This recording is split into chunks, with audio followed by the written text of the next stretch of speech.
सरदार पटेल और उनकी राजनीतिक विरासत पर किसका हक। कुछ सालों में सरदार पटेल को भारतीय राजनीति का एक ध्वज बनाकर उन्हें अपना बनाने का दावा किया जा रहा है।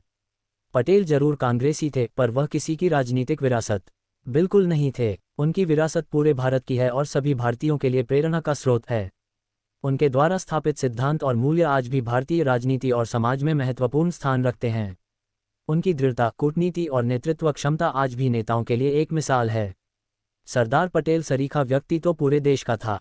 31 अक्टूबर 1875 को गुजरात के नाडियाद जिले में एक किसान परिवार में जन्मे पटेल जी अपने भाई बहनों में सबसे छोटे थे। पेशे से वकील पटेल जी के राजनीतिकरण की एक वजह शायद ये भी है कि उन्हें लेकर जितना अध्ययन होना चाहिए था उतना कभी हुआ नहीं। आज राजनीतिक पार्टियों में उन्हें अपनाने और अपना हिमायती बनाने की होड़ मची हुई है। उनको लेकर विवाद करना या उनके जरिए किसी सरकार की आलोचना करना आम हो गया है। ये सब देखकर बड़ा दुख होता है कि उनके जैसे महान व्यक्तित्व वाले इंसान का उपयोग कुछ लोग कैसे व्यक्तिगत लाभ के लिए कर रहे हैं। ये बहुत खेद की बात है, लेकिन ऐसा वास्तव में हो रहा से स्पष्ट है कि शब्दों का इस्तेमाल होता था, लेकिन दोनों को एक अटूट भरोसा था। ठीक उसी तरह समकालीन समाजवाद के विरोधी थे जो उन्हें पहले दूसरे विश्व युद्ध के बाद को मिला।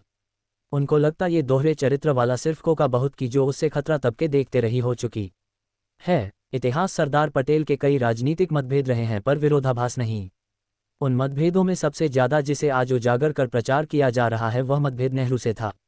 नेहरू जी से बेशक पटेल भेद थे, पर दोनों की शख्सियतें अलग थी, तेवर अलग थे, कई मुद्दों पर उनके विचार अलग थे, लेकिन पटेल जी ने नेहरू जी के नेतृत्व को स्वीकार किया था और दोनों ने साथ मिलकर बड़ी अच्छी तरह से काम किया। नेहरू जी ने अपने जीवनी में अनेक पत्रों का उल्लेख किया है, जिसमें उनके और पटेल जी के बीच कई बार तो बहुत कड़े पटेल जी के बारे में एक बात, फासिस्टवाद फैशिज्म स्थापित करने के लिए दुरुपयोग किया जा रहा समाजवादी विचारों से पटेल जी सामंजस्य न होने कारण साफ था। उन्हें कहीं समाजवादी आपसी टकराव भारत की लगता था विचारों से उत्पन्न होगा, अस्मिताश को न उत्पन्न हो जाए समय की शायद नजाकत को हुए उनकी यह सोच सही, पर आज के उत्तर आधुनिक समाजवाद की परिभाषा बदल है। आज का समाजवाद लैसे फेयर हस्तक्षेप नीति उत्तर के सिद्धांत पर निर्मित है। आधुनिक समाजवाद का मकसद जाति, लिंग, शक्ति, स्थिति या धन की असमानताओं को खत्म करना है और राष्ट्र के समान रूप से सामाजिक, भौतिक और राजनीतिक संसाधनों को वितरित करना है। शायद आज के नए समाजवाद की परिकल्पना पटेल जी ने अपने भारतीय संघीय ढांचे में की थी। दूसरे पर पटेल जी मुखर और देखने था कि समाजवाद था। ये भी बहुत प्रचलित है कि गांधी जी की हत्या के बाद उन्होंने हिंदू संगठन राष्ट्रीय स्वयंसेवक संघ पर प्रतिबंध लगा दिया था। उसके बाद गोलवलकर ने उनसे मिलकर और आश्वासन देकर इस शर्त पर कि आरएसएस राजनीति में बिल्कुल हिस्सा नहीं लेगा और पूरी तरह सांस्कृतिक संगठन होगा, साथ ही उसका एक लोकतांत्रिक संविधान होगा। इन शर्तों की मंजूरी के बाद कहीं जाकर आरएसएस से प्रतिबंध हटाया गया। हाँ, ये जरूर है कि आज वही आरएसएस और उनका राजनीतिक संगठन उन्हें अपना नायक करार देने की होड़ में शामिल है। पर जो लोग पटेल जी के बारे में अध्ययन करेंगे उन्हें पता चलेगा कि वह दक्षिणपंथी विचारधारा से कोसों दूर थे।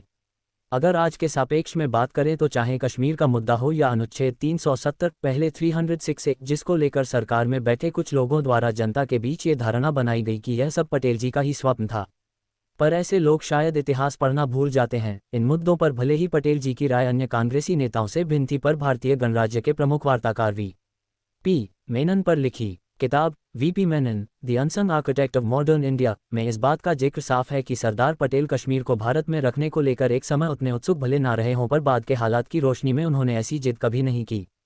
सरदार पटेल के व्यक्तित्व का एक बहुत महत्वपूर्ण पक्ष जिसके कारण वह इतिहास में अमर हो गए वह यही था कि वह एक कठोर व्यक्तित्व वाले राजनेता थे जिन्होंने अपने विचारों और हितों के साथ कभी समझौता नहीं किया।